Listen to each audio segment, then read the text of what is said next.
إن الحمد لله نحمده ونستعينه ونستغفره ونعوذ بالله من شرور أنفسنا ومن سيئات أعمالنا.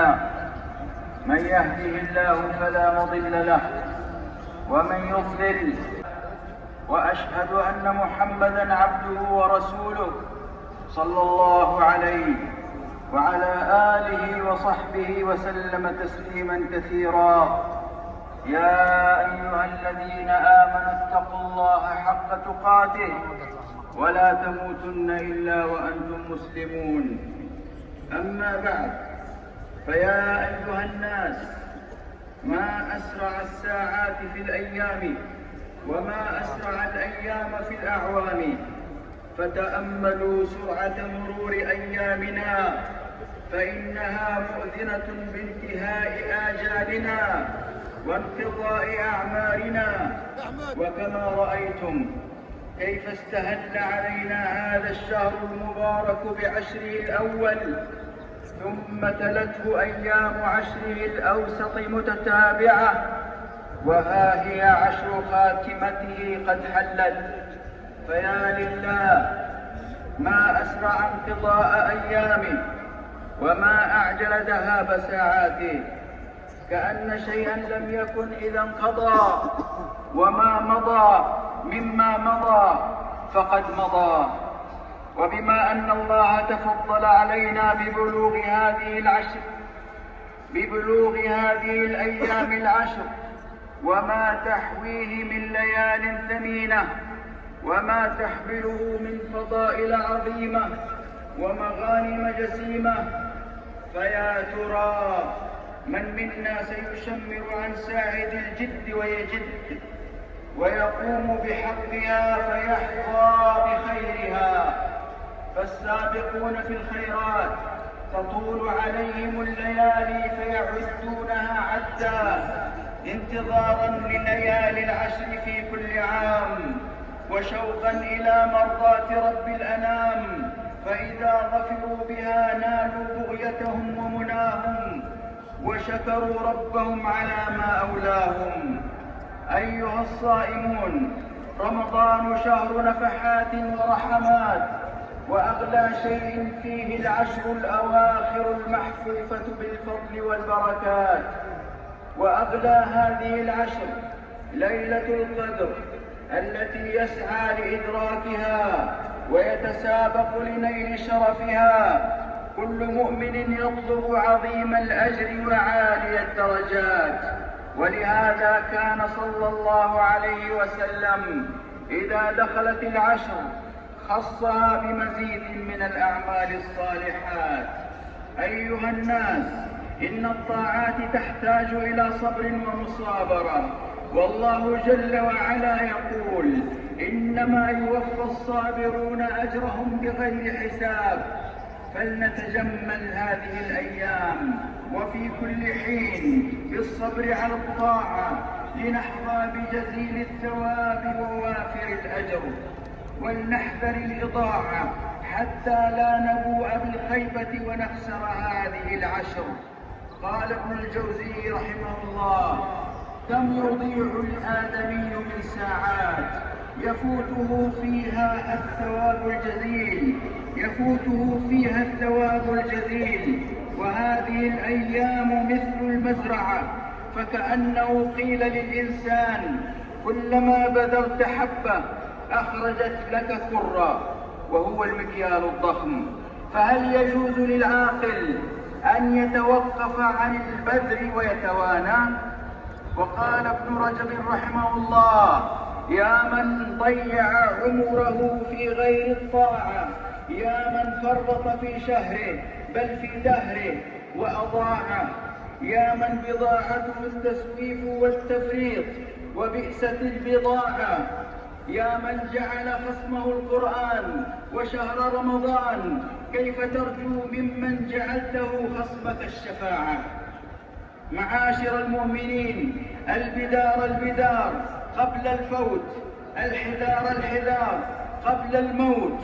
فقد ندبنا ربنا جل وعلا إلى المبادرة إلى فعل الخيرات والمسارعة إلى نيل القربات، فقال سبحانه: وسارعوا إلى مغفرة من ربكم وجنة عرضها السماوات والأرض أعدت للمتقين. أيها الإخوة، لقد تناقصت أيام الشهر، بل أيام الثلثين منه قد انقضت، ولياليها قد تصرمت، ولم يبق منه إلا الثلث الأخير، لكنه ثلث عظيم قد فاق فضله سائر أيام الشهر الفضيل.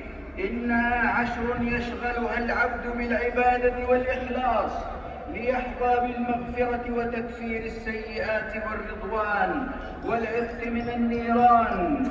وهل يفرط بعد ذلك عاقل في هذا الفضل؟ وهل يزهد رشيد في هذا الخير؟ فيا عباد الله، أقبلوا على ربكم واضربوا لكم بسهم في كل مجال من مجالات الخير فيما تستطيعون، واحذروا أن تشاركوا أهل الغفلة غفلتهم ولهوهم، وكونوا عونا لأهليكم وإخوانكم على اغتنام أوقاتهم، وابذلوا ما بوسعكم لنفعهم وقضاء حاجتهم، واحرصوا على تجديد التوبة، وأن تكون لكم بربكم خلوة تناجونه فيها وتجدون فيها الأنس والسلوى. ولنكثر عباد الله في هذه الأيام من الذكر والدعاء وقراءة القرآن، ولنعلم أنه ما تقرب أحد إلى الله بأحب إليه مما فرض عليه. لذا يجب أن نلحظ أن من المخالفات الشرعية العظيمة التهاون في أداء الصلوات المفروضة وتضييعها، وتعمد نوم العبد عن صلاة الظهر حتى يخرج وقتها فيقوم بجمعها مع التي بعدها بحجة التعب الحاصل من السهر بالليل في القيام والعبادة. فلنكن على بينة أنه كما أننا نحرص على صلاة القيام، فعلينا في الوقت نفسه عدم إهمال الفرائض. فالمطلوب أن يكون المسلم متوازنا في أداء العبادات وتقديم الفروض دون إهمال السنن والنوافل. ألا وإن أعظم من ذلك التهاون شرا وأسوأ عاقبة صوم أناس لرمضان وهم لا يصلون هداهم الله، بل ويجاهرون بترك الصلاة التي أمروا بالمحافظة عليها وإقامتها. فما أعظم قبح هذا الفعل وما أشد خطره الماحق للخير. وإذا أضاع العبد الصلاة التي هي أفضل الأعمال فهو لما سواها من الواجبات أضيع، لأنها عماد الدين وقوامه. فيجب على من فرط فيها أن يبادر بالتوبة قبل أن يصل إليه من الموت النوبة، وأن يتدارك نفسه الآن قبل فوات الأوان. قال تعالى: فخلف من بعدهم خلف أضاعوا الصلاة واتبعوا الشهوات فسوف يلقون غيا إلا من تاب وآمن وعمل صالحا فأولئك يدخلون الجنة ولا يظلمون شيئا. كما علينا عباد الله أن نحذر الصوارف التي تصرفنا عن طريق الهداية وتجرنا إلى طريق الغواية، ولنبتعد عن كل ما يحجبنا عن ربنا من الشواغل والملهيات، ولنصن أسماعنا وأبصارنا عن محارم الله والمفسدات. فمتى تلوثت الجوارح بالمحرمات لم ينتفع بها وانبعثت إلى ارتكاب المعاصي والسيئات.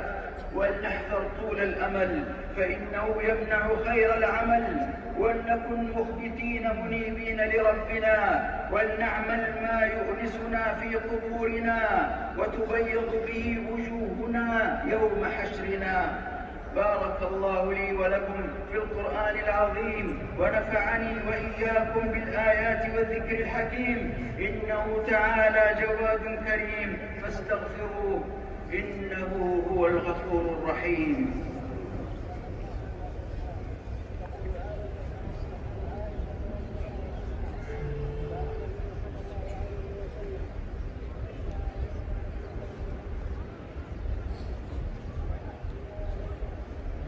الحمد لله ذي الفضل والإنعام، وأشهد أن لا إله إلا الله وحده لا شريك له الملك القدوس السلام، وأشهد أن محمدًا عبده ورسوله قدوة الأنام عليه الصلاة والسلام، وعلى آله وأصحابه البررة الكرام، وسلم تسليمًا كثيرا. أما بعد، فيا عباد الله، ها نحن قد أكرمنا ربنا بإدراك ليالي العشر لتكون فرصة لمن فرط فيما سبق هذه العشر، أو لتكون تتمة وزادا أعظم لمن اجتهد واغتنم وأحسن الطاعة من أول الشهر.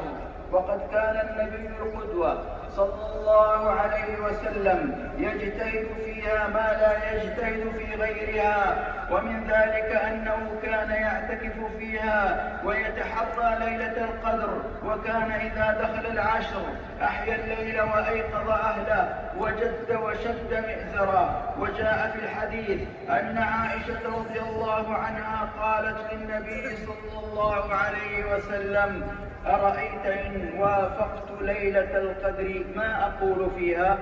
قال: قولي: اللهم إنك عفو تحب العفو فاعف عني. فعلينا أن نتعرض فيها لنفحات رحمة الله وكريم فضله، ونسأله مغفرته وعظيم عفوه، ونكثر فيها من الطاعات، ونتقرب بأنواع القربات، ونبتعد عن إضاعة الأوقات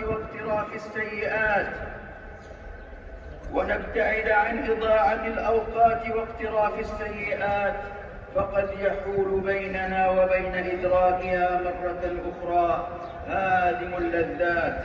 عباد الله، لو لم يكن لهذه العشر المنيفة من الفضل والمكانة إلا أن فيها ليلة القدر الشريفة لكفى.